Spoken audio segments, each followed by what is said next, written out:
Olá, estamos iniciando a nossa aula número 150 do nosso curso de Filosofia Espírita, Interpretação dos Evangelhos segundo o Espiritismo.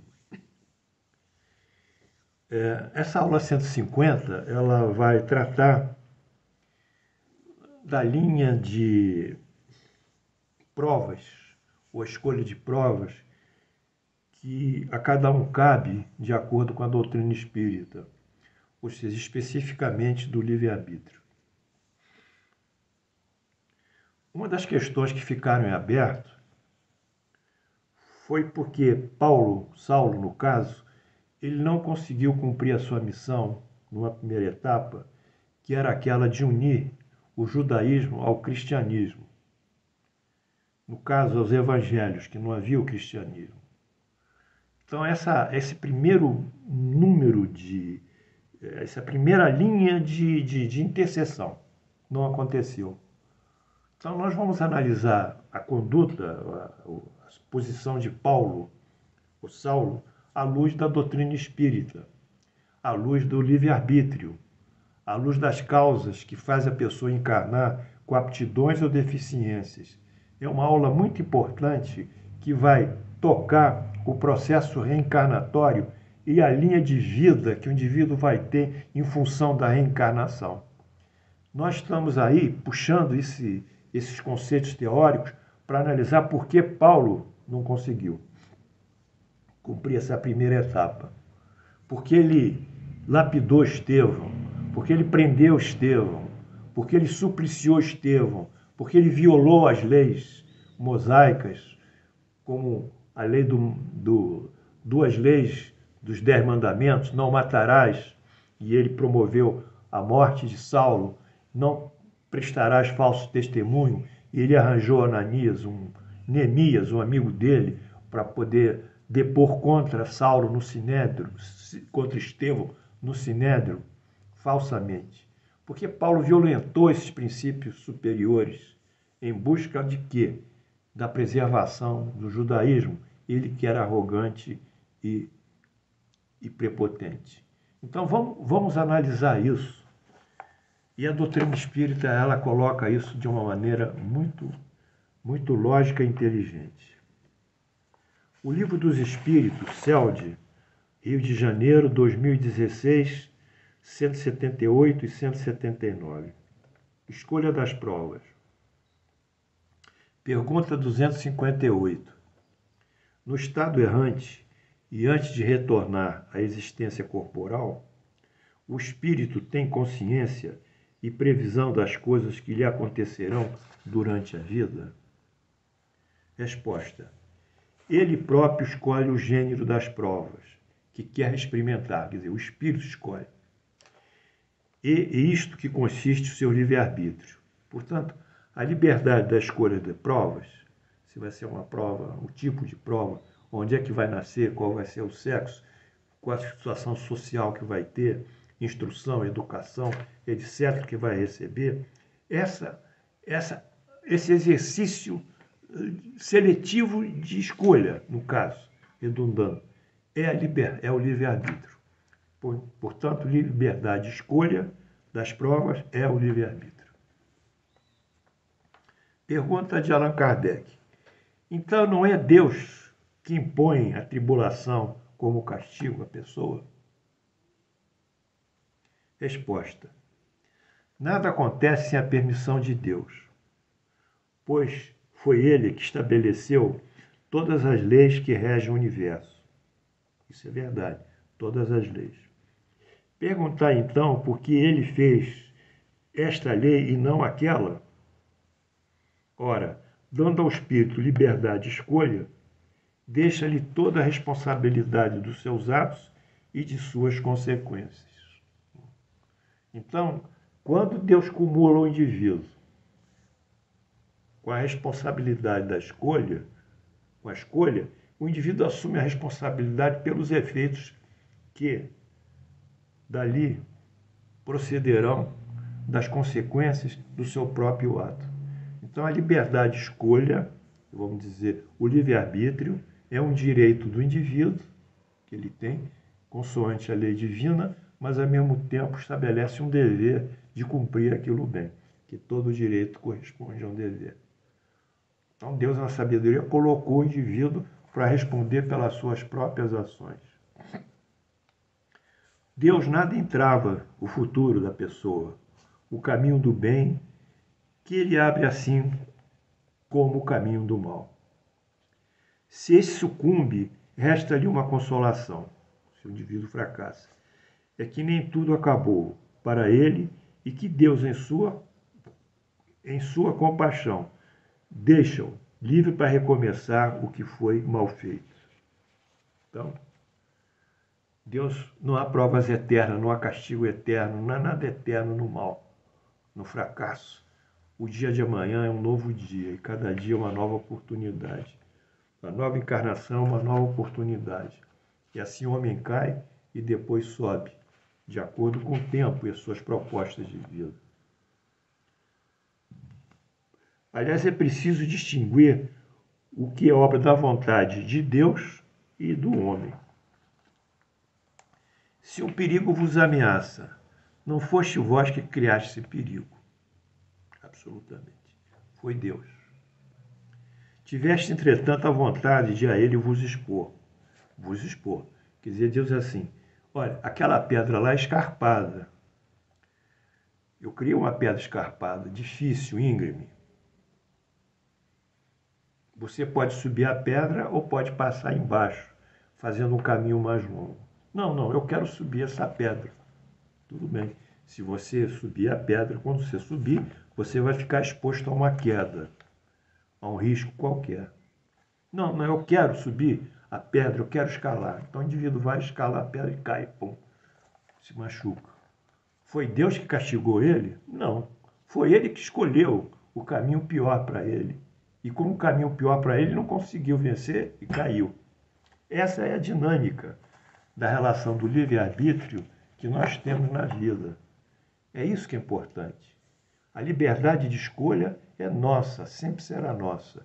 Por isso não pode-se reclamar das coisas que estão acontecendo, porque de uma forma ou de outra fomos nós que a provocamos e nós somos responsáveis por ela. Então, outro exemplo, como construir duas estradas que se cruzam.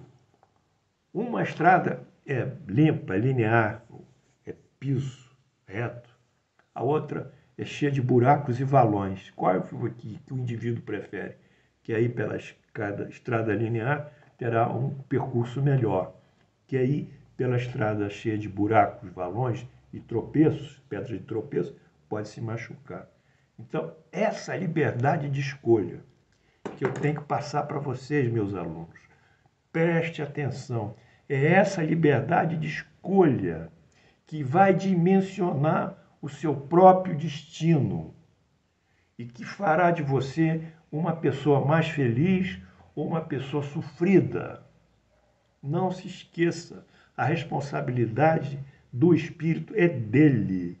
Ele que assume. O livre-arbítrio existe para ele assumir os seus benefícios das suas ações ou o prejuízo o prejuízo das suas consequências. Então, não coloque no outro a responsabilidade que é sua. Não vai dizer, eu vou consultar o alto para o alto resolver o meu problema. O alto não vai resolver o seu problema. Porque o livre-arbítrio é uma lei divina. Quem pode resolver o seu problema é você. O alto pode aconselhar, como eu escrevo e falo com vocês na aula. Eu aconselho, mas eu não posso obrigar vocês a tomar a pílula, a tomar o remédio. Eu posso prescrever como médico. Vamos tomar esse diazepam aqui de 3 miligramas. Está ansioso? Toma uns dias. Pronto. Você vai dizer, não, eu não quero tomar. Então, não toma. Então, meus amados alunos, vamos consolidar essa razão. Aliás, Jesus tinha plena consciência do alinhamento do livre-arbítrio com as leis divinas. Vamos ver um texto aqui de Jesus em que ele mostra o respeito ao livre-arbítrio. É Mateus 20, capítulo 20, versículos 20 e 23. Então se chegou a ele a mulher de Zebedeu, com seus filhos, e adorando-o, pediu-lhe um favor. Perguntou ele: que queres? Ela respondeu: manda aqui no teu reino esses meus 2 filhos se assentem, um à tua direita e o outro à tua esquerda. Mas Jesus respondeu: não sabes o que pedis. Podeis vós beber o cálice que eu estou para beber?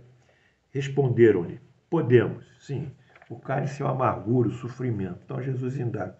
Os filhos eram Tiago e João. Vocês podem passar por esse sofrimento, vão passar por esse vinagre que eu vou, esse amargura, que é o sofrimento que eu vou passar? Eles disseram: sim. E Jesus disse: verdade, é verdade, bebereis o meu cálice, mas assentar-se à minha direita ou à minha esquerda, e à minha esquerda, não me compete concedê-lo.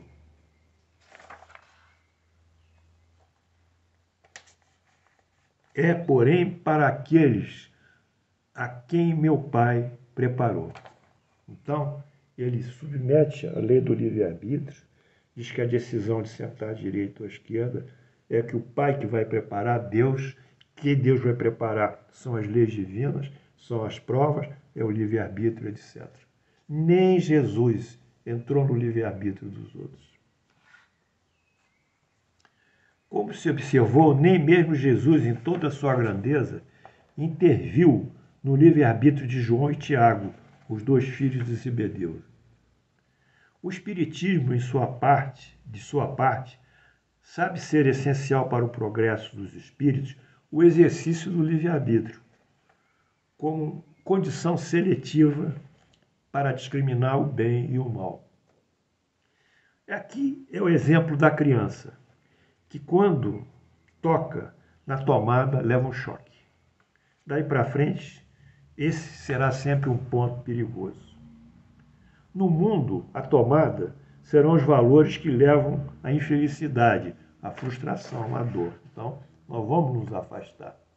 Então, quando nós sofremos, nós entendemos que aquilo que nós estamos realizando não é bom. Então, nós retiramos, teoricamente, a nossa vontade daquilo, a nossa ação, como a criança tira o dedinho da tomada. Continuamos com o livre-arbítrio.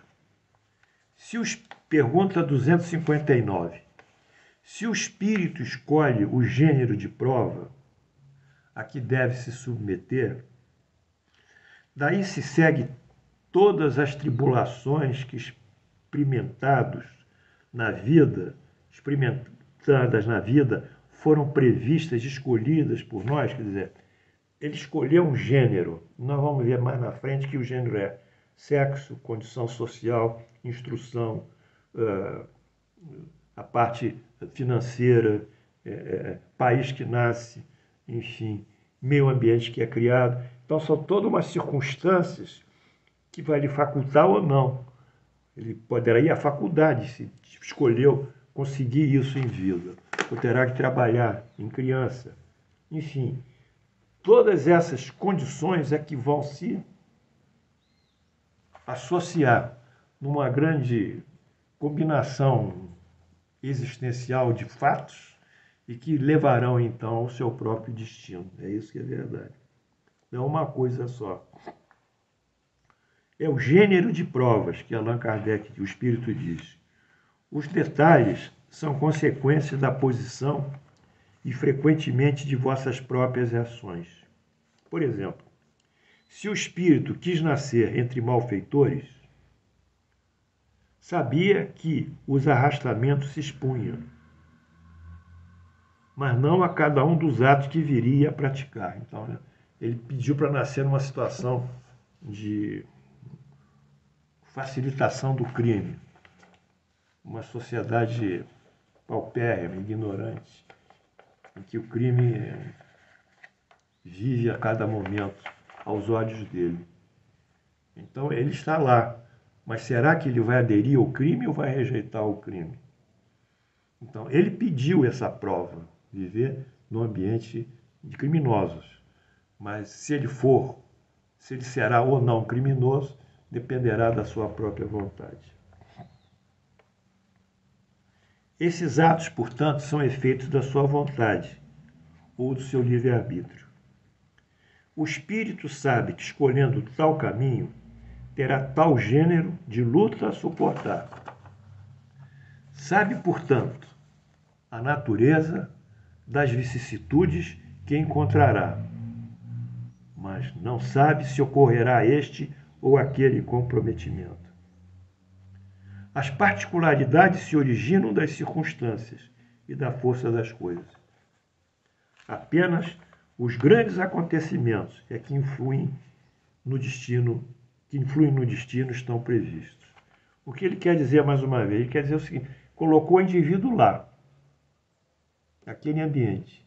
Agora, as particularidades, a reação dele frente ao meio ambiente, a sua interação com as coisas, vai depender dele. E essa interação e essas suas ações gerarão efeitos e outros efeitos numa relação assim de causal, em que causa, efeito, vai fazendo uma interação, uma associação de ações. Essas particularidades vão depender da vontade dele. Da vontade dele. É isso que nós temos que entender. Se nós nascemos num ambiente X, então esse ambiente X foi estabelecido por um entendimento nosso na vida espiritual. Se nós nascemos numa família X, essa família na Terra, que é um laço muito forte, o cônjuge, os filhos, foi estabelecido previamente na vida espiritual, antes de encarnar, como o quê? Como o gênero de provas que nós teremos que passar. Quando nós chegamos aqui, nós vimos que a situação é tão frustrante, tão adversa, tão incompetente para nossas necessidades de paz e felicidade, que nós começamos a reagir a essa situação e negarmos essa situação.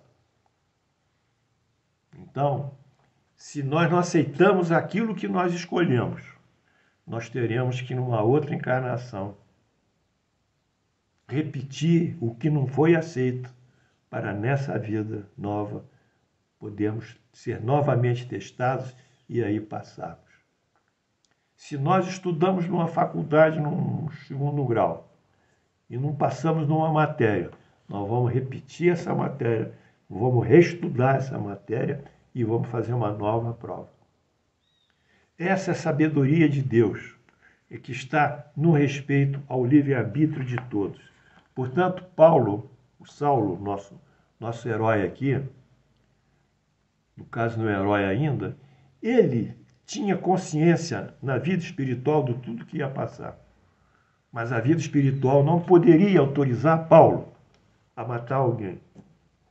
Não poderia autorizar Paulo a convocar um falso testemunho. Não podia autorizar o Paulo a humilhar as pessoas, a agredi-las. Isso definitivamente não faz parte das escolhas. Foi ele que caiu por esse lado.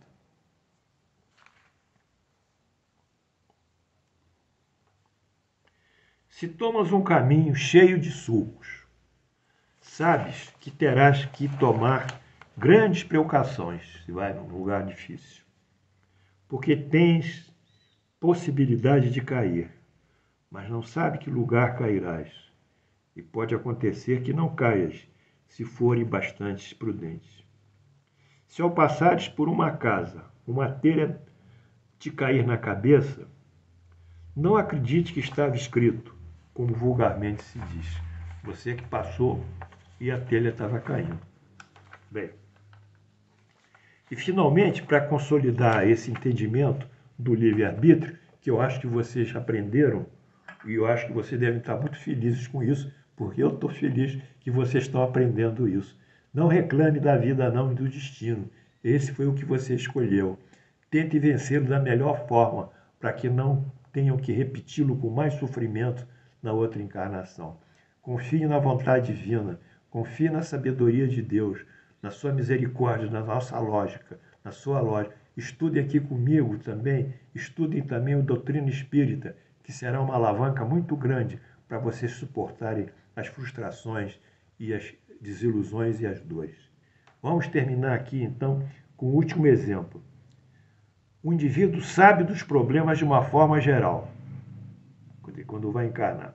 A escolha das provas, como um viajante no deserto. Do calor que vai ter que suportar, do sol inclemente, da inhospidade, do ambiente ser inóspito. Porém, à medida que caminha, poderá encontrar uma caravana, um oásis, que amenizarão o seu esforço. Então, vocês pegaram o navio da vida. Sabe que esse navio vai levar vocês a mares difíceis ou a mares pacíficos. Caminhe nele e faça o melhor para chegar ao seu bom porto. Eu fiz aqui um gráfico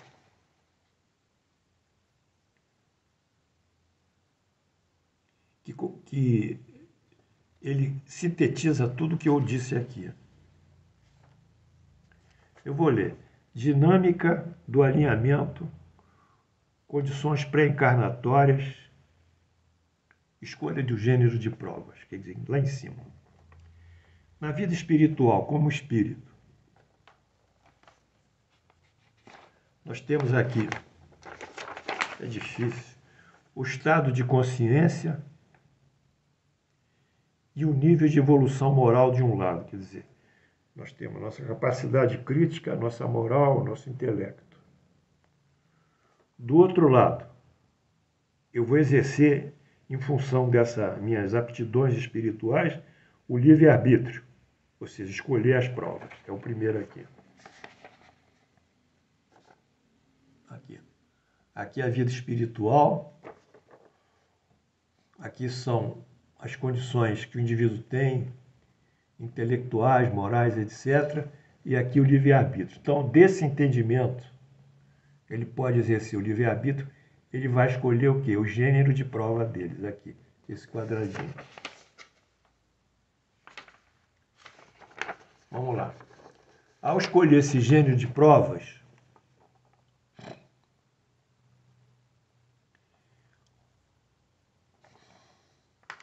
aqui, ao escolher o gênero de provas, ele escolhe o sexo que ele vai encarnar, escolhe as condições intelectuais, as condições psicológicas, a rigidez, a saúde.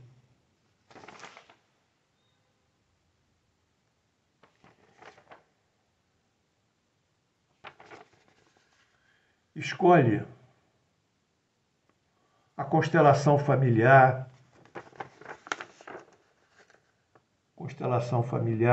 ser pai, filho, etc. As condições socioeconômicas também, se vai encarnar num ambiente pobre, um ambiente socialmente favorável. Enfim, de todas essas escolhas,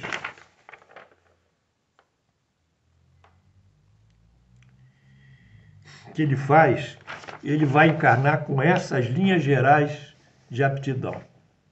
Ele escolheu isso, ou ele tem isso. Essas linhas gerais de aptidão, quando ele vai encarnar, elas vão ser submetidas ao seu exercício do livre-arbítrio dele já na Terra e das leis de Deus, que são constantes.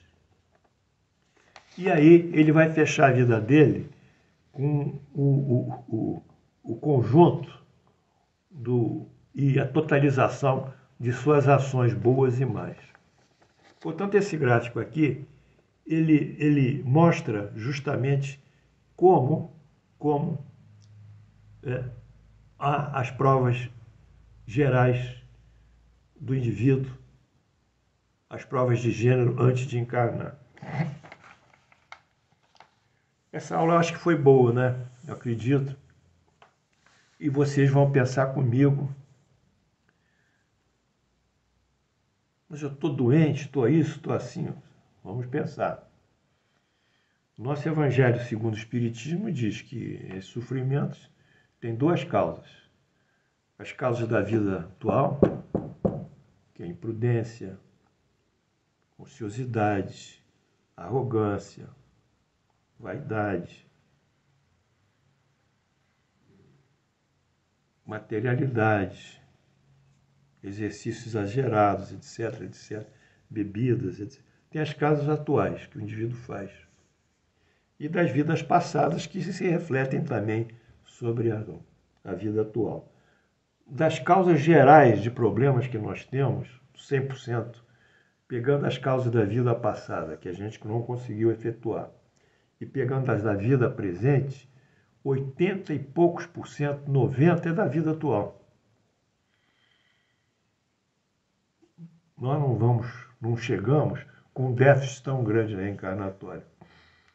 Então, a maior parte dos problemas fomos nós que geramos, pela nossa incúria, nosso orgulho, nossa vaidade, etc. Então, esse mapa do livre-arbítrio e todas essas ações que dele decorrem, ele pode ser acoplado ao próprio Saulo. Por que ele fez isso? E nós vamos ver nas aulas subsequentes. Mas para mim, particularmente como professor, essa aula foi para mim e muito para vocês, para a gente enfrentar o nosso destino com galhardia, com fé. Que Deus nos abençoe